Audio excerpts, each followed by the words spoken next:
I'm Richard, I don't give a about my hairline. So in February 2016, you took some money from your parents to buy a 2-bed 2-bath. That's right. At Boathouse Residences. And you recently sold it. That's right. How are your parents feeling about, a couple years ago they gave you the money to buy the 2-bed 2-bath and now there's a capital appreciation and they're getting the money back. How do they feel about it?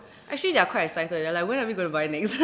So they're excited because they saw like capital appreciation. Yes. So you bought the property for consumption without Yes. any considerations for capital appreciation.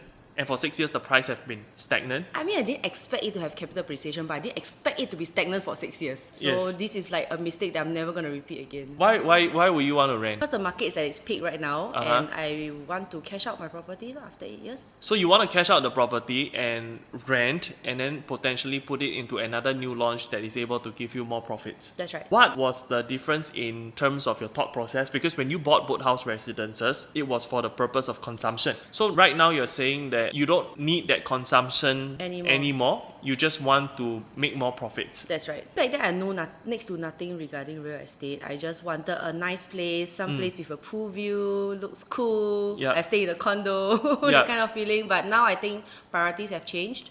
So yeah. So you became a more greedy person? No, I need more money to fund a certain lifestyle for my family. So now instead of having consumption as the priority, you decided that capital appreciation is more important. It is more important. So what would the consideration factors be when you are looking to buy the next one for investment? So example, like a new launch and resale, usually there's a 20 to 30% price gap. Okay. However, now currently in the market, there are few projects that are actually do not have a price gap. Basically, new launch and resale are almost at the same price. Okay, tell me about it. Example, Yeah. the Continuum now is at 2,700 PSF. Okay. And Amber Park has already crossed 3,000 PSF. Okay. So that is an opportunity itself to me. So if you were to buy a unit in the Continuum, right, what kind of like unit type will you be looking at? 3-bedder. So have you considered affordability in terms of, for example, a 3-bedroom? 2.5 million, right? So down the road, if you want to sell it for profit, you probably need to sell at like 2.8, 2.9, or even up to $3 million. Would people be able to afford? Have you considered that above and beyond just the PSF considerations? Yep. So you think people would buy a 3-bedroom Continuum down the road at $3 million?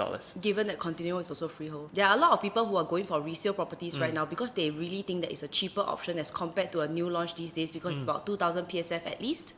So I would really urge people to actually reconsider, to really assess and do the financial calculation to see whether is it really a cheaper property as compared to a new launch. How do you feel about price of your property being stagnant? How do you feel during that 6 years? To be honest, really quite sian Yeah. Because you feel like you are in a more atas property, right? But you Yeah. actually don't make money. Even comparing that to a BTO, you are like, Oh yeah, correct. Yeah. So on a scale of 1 to 10, how excited are your parents? they are quite excited, but they're not excited about the packing.